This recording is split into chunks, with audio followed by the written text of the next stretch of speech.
Hello everyone. Today we're going to try something different. We're going to talk about reputation management, basically getting going for that 5-star reviews and how to boost your online ratings and reputation. And today, instead of the slideshow format, we're going to try just looking at this face throughout most of the presentation, and I'm going to cut away and go to some of the example sites when needed. So let's begin. Welcome today. Yeah, I'm Kurt, and I work in Detroit, Michigan, in Midtown at the Green Garage, great co-working space. Be sure to like and subscribe if you like content today. And you can find me anytime at kurthamel.com, and that's my website. Feel free to reach out anytime. Feel free to comment, do whatever you want. All the info today, instead of in the slideshow format, I will have in the description here and the link in the blog post on my website later on. So let's begin. So what is reputation management? So that really basically means keeping track of all the different platforms online that people can review your business or your brand. You don't want people out there writing nasty comments about you, especially if it's not true. And you want to make sure people are out there, especially your loyal customers, people that like you a lot, are giving you 5-star ratings and are just saying good things about you online. Especially, not all your clients will know that there's even a place for them to say that about you. A lot of people that you do good work for, they'd love to give you a good 5-star review. And we'll talk about where those reviews are at, how to come about them, and how to get people to give you good reviews, and how to negate the negative reviews. Because even if you're a perfect business, once in a while, some mean person is going to give you a poor review. So, and how long is all this going to take is a great question. Depends on the size of your business. If you're huge, if you're a larger business with a lot of clients, you're probably going to want to have a dedicated person checking in on this at least once a week. And you want to be responding to everyone's, especially negative reviews and positive reviews. So it depends on the size of your business. If you're a few person business, you're probably not going to be layered in reviews. You can probably just check in once a week, thank the nice reviews, and try to not combat, that's the wrong word, to answer the negative reviews and see if you can diffuse the situation. I'll get more into that later.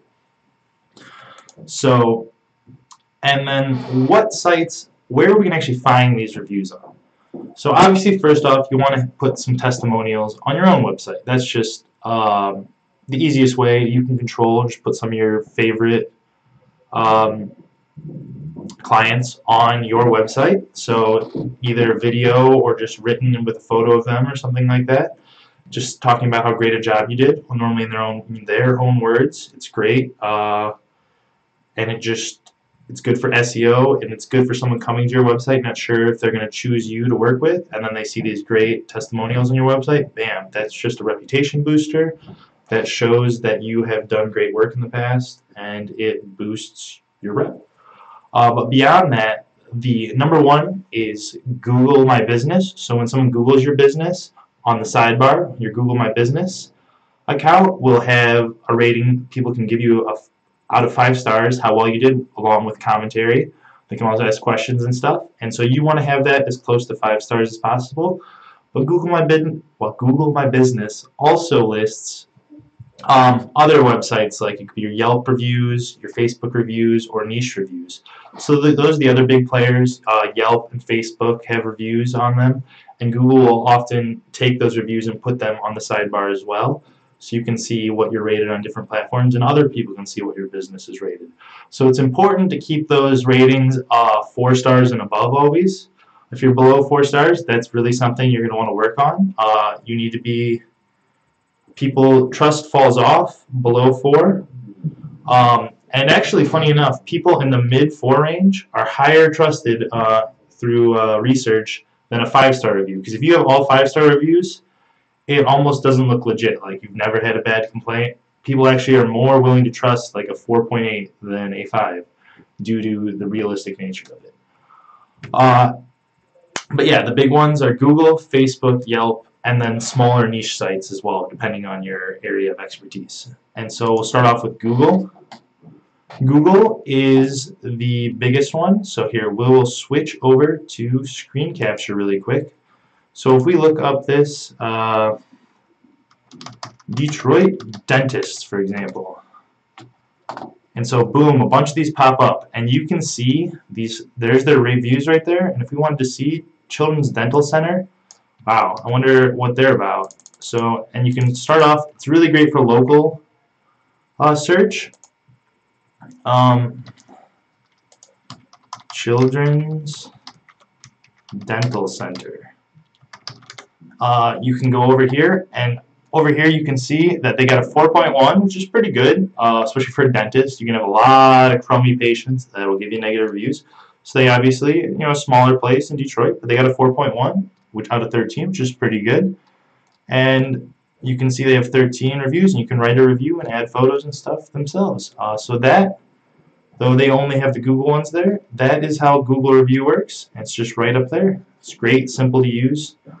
The next one would be Facebook. This is always risky going to Facebook. You never know what'll pop up on your news feed, so excuse anything that comes up. And so let's see, if we look up dentist on Facebook.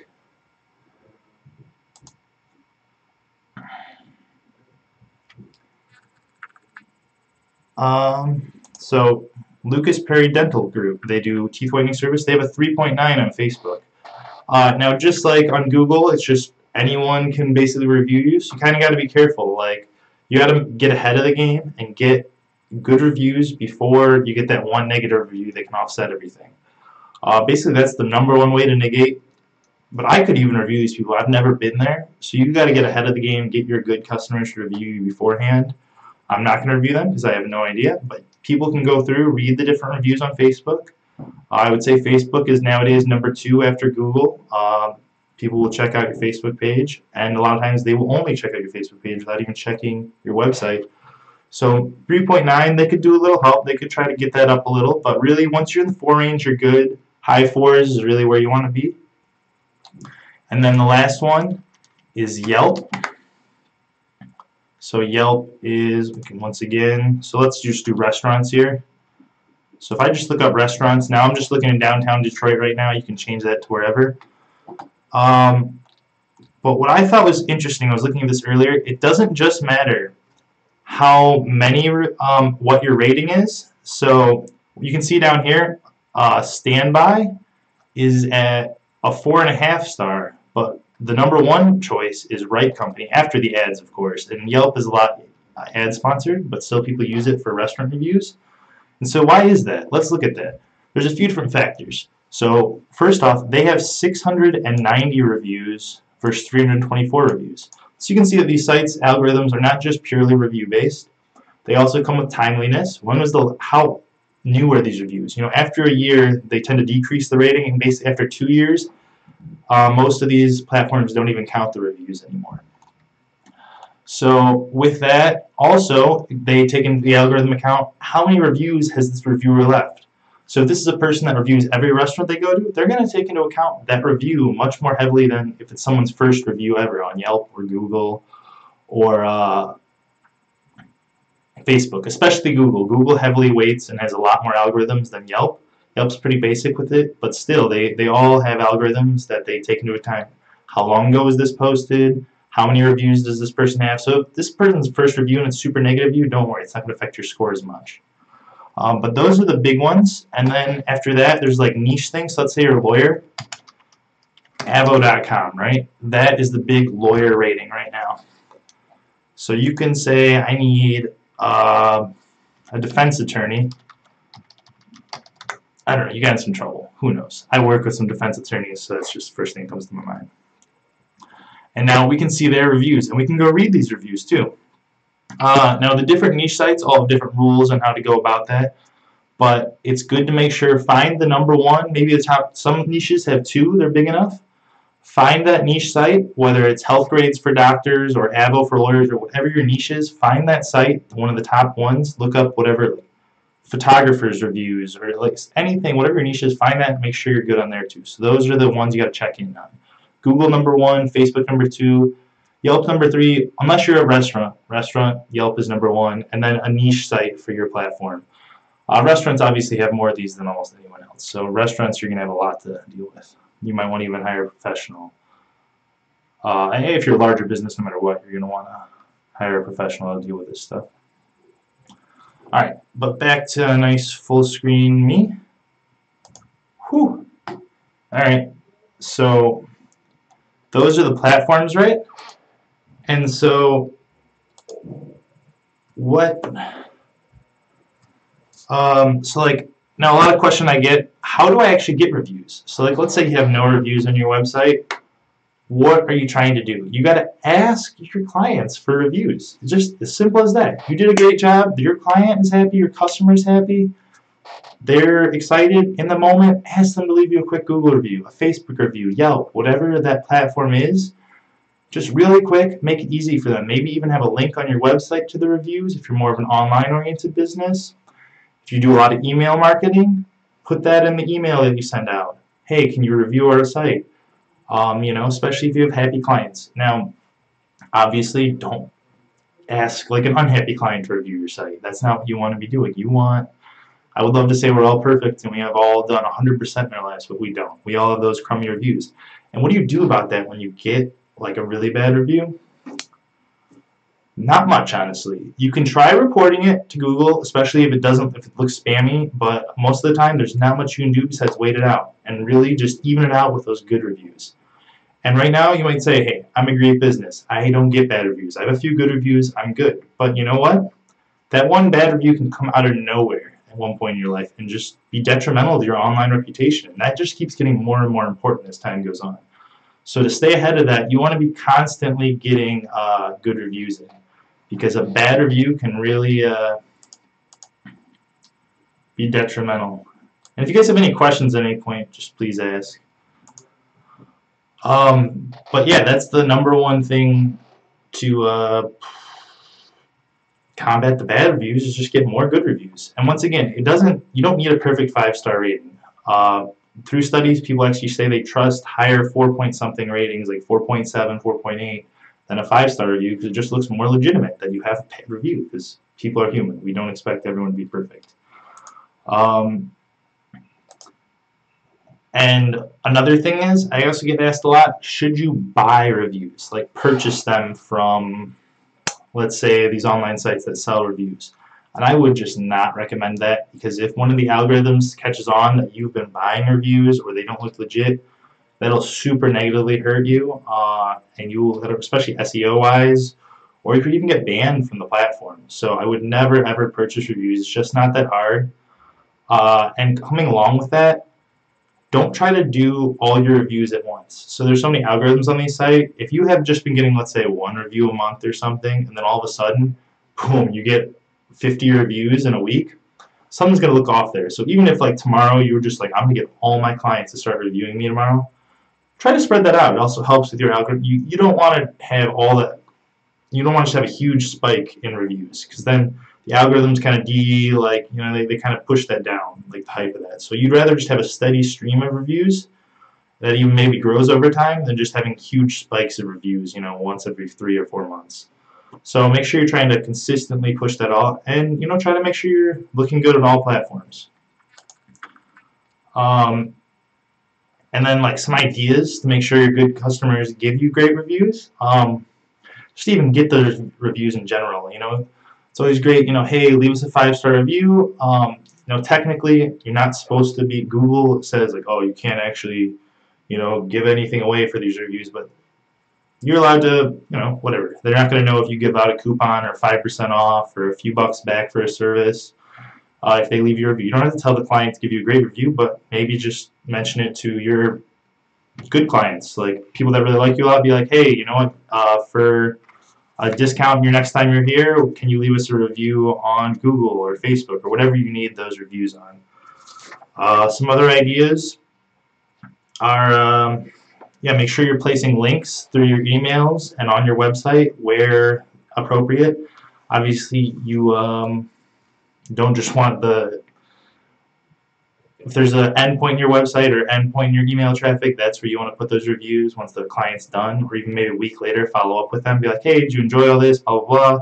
Please leave us a review on this site or multiple sites, whatever you prefer. You can send out QR codes, tons of stuff.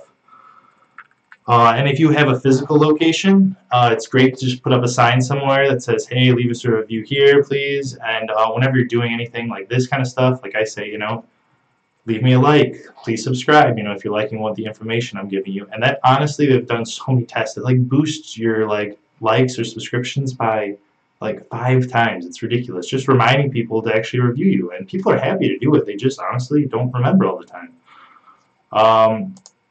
But yeah, that is the basics of reviews. And then another great way is, honestly, I leave a good review for someone, they're might leave a review for me. You don't have to explicitly ask for something back.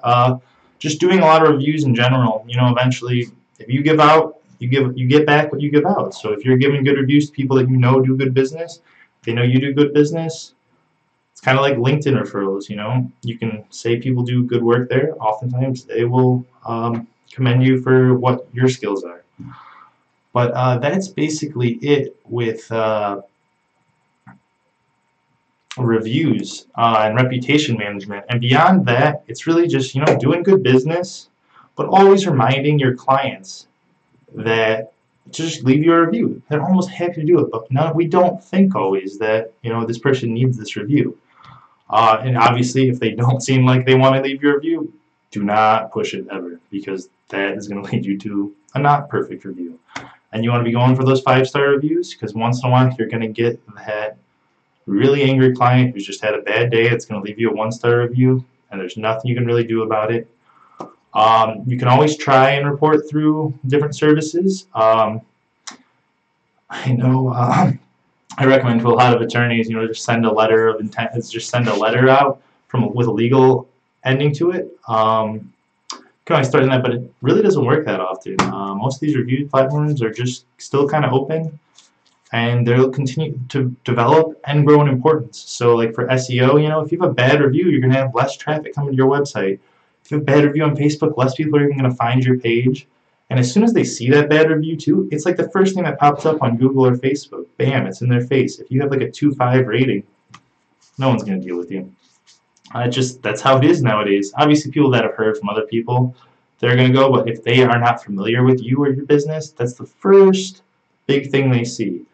And so really, reputation matters so much. But that's about it for today. If you guys have any questions, please comment at the end. Please like and subscribe if you like this. Trying out these new formats. We'll be continuing to change the webinar series. We'll be back next Wednesday. And you can always check me out at kurthamel.com. So thanks for coming today. I'll stick around for some questions at the end. All right, thanks.